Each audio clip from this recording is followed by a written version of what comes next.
Muito bem, galera. Esse era para ser o vídeo de pré-jogo, com todas as informações de Cruzeiro e Fluminense, que se enfrentam logo mais às 9h30 da noite no Mineirão. E teremos pré-jogo aqui no canal do Leste, como sempre, a partir das 10 da manhã para quem está assistindo antes. Porque agora, infelizmente, a gente vai ter que tratar de um assunto que, na verdade, é muito triste para todos nós que amamos futebol, que trabalhamos com futebol, que militamos diariamente no futebol. Mas é um assunto inevitável, já que há 2 dias a gente está sendo bombardeado por notícias, frutos de um escândalo que está sendo revelado aos poucos pelo Ministério Público de Goiás com a Operação Penalidade Máxima, talvez um dos, se não o maior, provavelmente, eu acho que com o tempo a gente vai chegar à conclusão de que esse é talvez o maior escândalo do nosso futebol, superando aqueles de 2005 de arbitragem. Porque nesse caso de agora, talvez, a gente não sabe ainda se árbitros também estão envolvidos. Infelizmente, tem um jogador do Fluminense, agora, não ainda indiciado, mas citado pelo Ministério Público, que é o zagueiro Vitor Mendes. Então, eu vou trazer informações para vocês aqui, para tudo que vocês precisam para entender o que está acontecendo agora nessa história. E depois a gente troca uma ideia sobre isso. Primeiro ponto, que é importante, o Vitor Mendes ele não foi indiciado ainda. Portanto, muito menos condenado. Ele foi citado pelo MP. E diante disso, o Fluminense tomou a correta decisão de afastar o jogador, que hoje está no Fluminense. Mas o Vitor Mendes não pertence ao Fluminense, ele pertence ao Atlético Mineiro e está emprestado, como sabemos. Então, a partir daí, a gente começa a desenrolar a história, mas precisamos separar as coisas. Né? Primeiro, ele não está indiciado. Segundo, ele não é jogador do Fluminense em definitivo, ele está cedido por empréstimo. Portanto, o Fluminense não tem que demitir o Vitor Mendes. Ele pode ser devolvido, mas até isso a gente tem que agir com muita calma, porque a coisa na esfera jurídica é completamente diferente. Até para não tomar um processo depois, o jogador é inocentado, aí faz o quê? Então tudo tem que ser feito, e eu tenho certeza que o Fluminense vai saber fazer isso com a maior calma possível dentro de toda essa situação. A informação primeiro, ela foi da rádio Itatiaia, mas um pouco antes eu tinha lido essa história aqui no Twitter, publicado por esse perfil, o perfil do Matheus, citando o tipster, que é o Cobreloa, que na época, no ano passado, relatou a entrada grande de dinheiro em cartões para o Vitor Mendes e para o Paulo Miranda, ambos do Juventude contra o Fortaleza. A odd do Vitor Mendes, que era 2,40, caiu para 1,53 e a odd do Paulo Miranda, que era de 2,50, caiu para 1,66.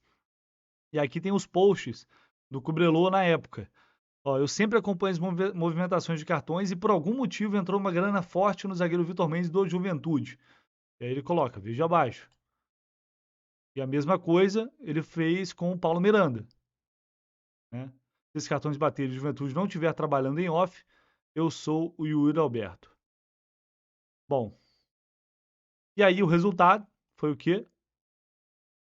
19 do primeiro tempo, cartão amarelo para o Paulo Miranda. 40 do segundo tempo, cartão amarelo para o Vitor Mendes. E aí, Felipe Barros, né, o grande Felipe Barros, publicou o lance em que o Vitor Mendes levou o cartão. Foi nessa jogada aí, no jogo contra o Fortaleza. Reparem o desespero, né, para levar o cartão, porque era um contra-ataque, mas tinha muitos jogadores de Juventude no campo defensivo e ele estava bem longe, quase ele sequer acerta o carrinho, mas conseguiu acertar e levou o cartão amarelo. E aí tem a jogada do Paulo Miranda. Olha essa entrada completamente desproporcional, né? Olha só. É nem para amarelo, você devia ter expulsado logo.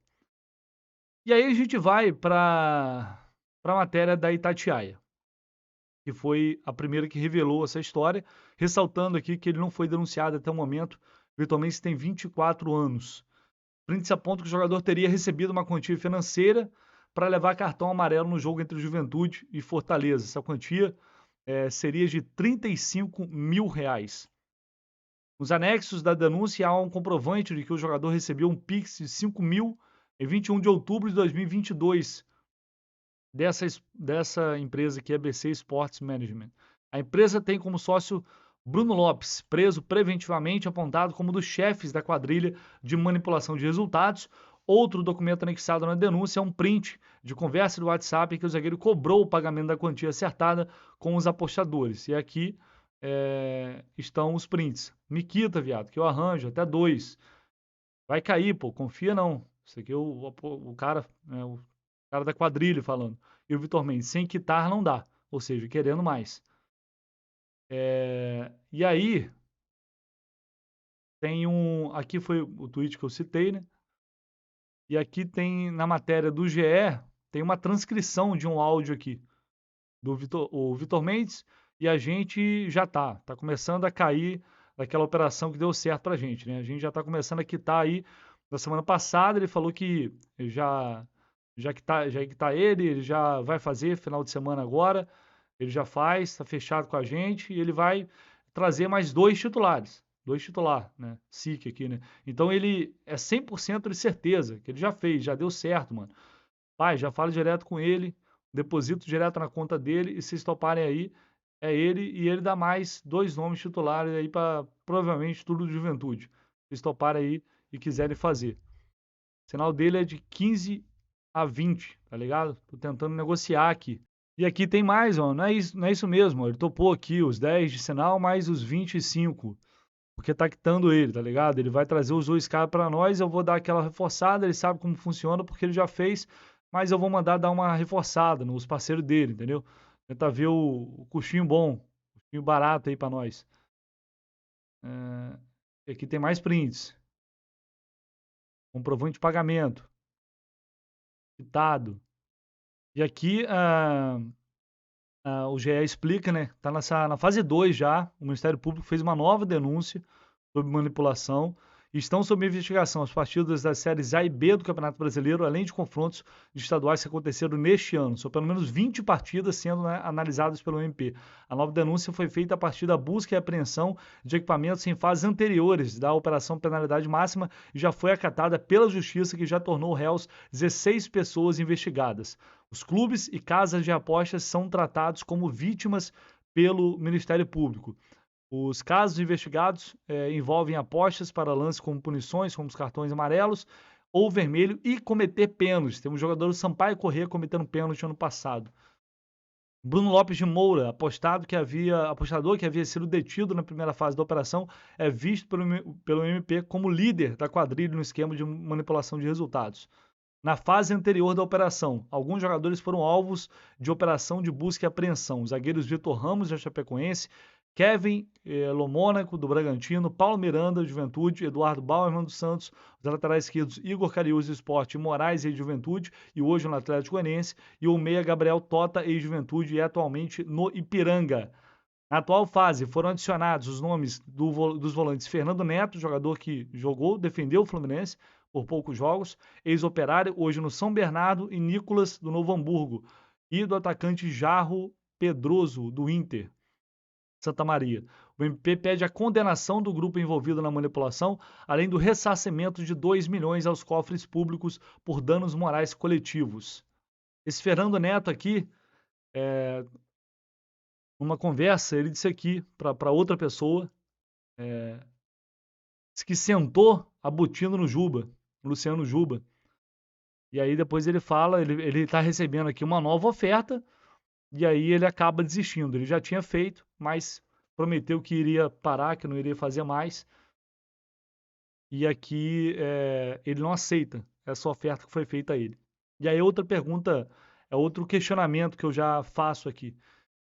Além de tudo, de toda a questão moral, toda a questão ética, tudo isso está envolvido, a chance de você machucar um companheiro, a chance de você lesionar um companheiro, né, numa atitude dessa, num carrinho como aquele carrinho que o Paulo Miranda deu. Você pega, você pode machucar, tirar um companheiro de trabalho por mais de 6 meses. Então, gente, infelizmente, isso é muito grave. O que está acontecendo é muito grave, infelizmente. O Vitor Mendes tem uma história bonita, uma história de superação, cara que vem lá do Pará, estava tendo talvez a grande oportunidade da vida de aparecer um pouco mais. Dificilmente ele seria titular do Fluminense, mas estava recebendo mais oportunidades, torcedor gostando, muita gente perguntando, pô, e aí? O Fluminense tem que comprar os direitos dele, quanto que custa? Né? Qual a opção de compra do Vitor Mendes? Cara que fez gol recentemente, teve um momento especial numa Libertadores. E aí a gente tenta entender o que passa na cabeça de um ser humano desse. O que passa na cabeça de uma pessoa dessa? Não só ele, mas todos.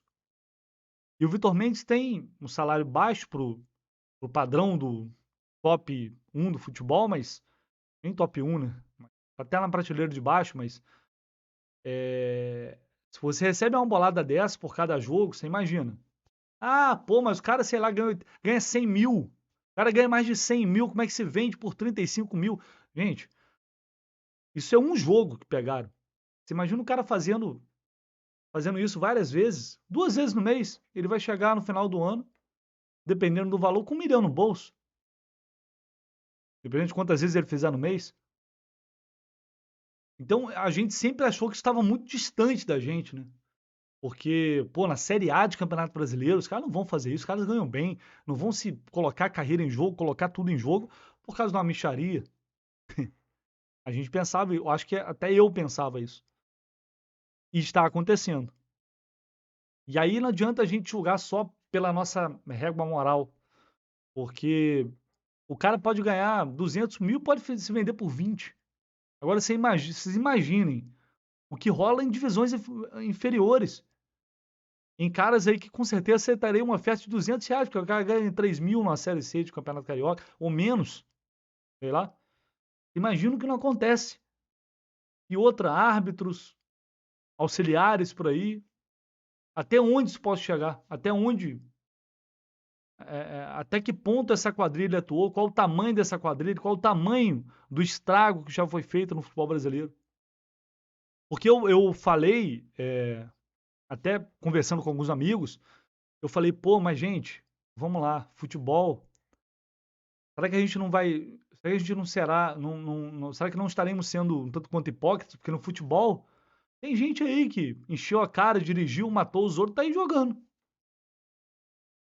Tem gente aí acusada de estupro, tava aí trabalhando normalmente. Não tô querendo julgar ninguém aqui não, só tô dizendo aqui que tem coisas bizarras por aí. Mas depois eu entendi que, primeiro, são coisas diferentes. Até conversando com o Gabriel Amaral, ele falou isso. São coisas graves, mas são coisas diferentes, né? E é óbvio que não cabe comparação entre esses crimes, evidentemente que não. Eu só, sabe, refletindo sobre o ser humano, tava pensando. E aí, pô, evidentemente que quando você imagina um médico que aceita dinheiro pra, sei lá, deixar uma pessoa morrer. Imagina. Ou para fazer um procedimento errado numa pessoa. O que tem que acontecer esse médico? Óbvio que ele tem que ser banido completamente da profissão. Ele tem que ter o CRM cassado. Ele não pode mais atuar como médico. Isso vale para qualquer profissão, né? E rapidamente a ficha caiu. E não tem outro caminho a não ser esses jogadores que forem considerados culpados serem banidos do esporte, serem banidos do futebol. Porque isso vai contra a essência do esporte. Isso é muito grave, gente. Isso pode tirar o interesse das pessoas de assistirem futebol. Porque a partir do momento que você desconfia de tudo que está acontecendo no campo, de que jogador X ou Y está fazendo determinada ação porque está ganhando dinheiro, qual sentido tem isso? Isso acaba, isso destrói o futebol. Se isso se alastrar, acabou. Então esses caras vão precisar servir de exemplo. Fico imaginando aqui, assim, até onde esse fio vai se enrolar. Então é claro que ele tem que pagar uma dívida com a justiça, mas ele tem que pagar a sua dívida com o futebol também. E com os clubes também. Você imagina o torcedor desses clubes que passaram por isso. Juventude foi rebaixado. Os caras dando porrada, tomando cartão vermelho. Cara como o Bauerman, do Santos, um dos maiores clubes do mundo. Isso é cuspir no clube, isso é cuspir na torcida. Fazendo chamada de vídeo, a concentração com a camisa do clube. Isso é um escândalo bizarro, gente. Isso é muito triste. É muito triste o que está acontecendo. E eu acho que a gente só vai ter daqui a um tempo as consequências de tudo isso. Né? E enquanto isso, todos nós somos vítimas. Todos nós. Todos nós que amamos futebol, todos nós que vivemos de alguma forma pelo futebol. E o que nos resta é torcer para que, eu pelo menos, esse estrago não seja maior até do que a gente imagina. E, evidentemente, que esses jogadores não têm outra saída, como eu disse. O banimento, esses caras não podem mais jogar futebol. Esses caras atentaram contra a honra do esporte. Esses caras atentaram contra a essência do esporte. Atentaram contra os clubes, contra os torcedores, contra tudo, tudo. Além, não é só a questão do caráter, a questão moral, a questão ética, tudo isso. Mas os prejuízos que tudo isso pode trazer ao esporte, vai ser difícil a gente ter a dimensão neste momento. Então, vamos aguardar os novos desdobramentos desses e de tantos casos, inclusive do Vitor Mendes, ver qual será a visão da diretoria sobre isso. O Fluminense vai solicitar a devolução para o Atlético, se pode fazer isso, se juridicamente é seguro, se terá que continuar pagando os salários do Vitor Mendes. Nada disso a gente sabe ainda. A gente vai correr atrás, vai apurar e vamos aguardar, né, o devido processo legal, a investigação, sem condenar ninguém antes. O que tinha que ser feito pelo clube foi feito neste momento, que é o que dá para ser feito. A partir daí, a justiça, aos poucos, né, o Ministério Público, enfim, todos vão conduzir essa situação como ela deve ser conduzida. Beleza, galera? Enfim, um vídeo desse não tem nem clima para ficar pedindo like, para ficar pedindo comentário. É isso. Daqui a pouco a gente volta com o pré-jogo aqui no canal do Lessa. Tamo junto.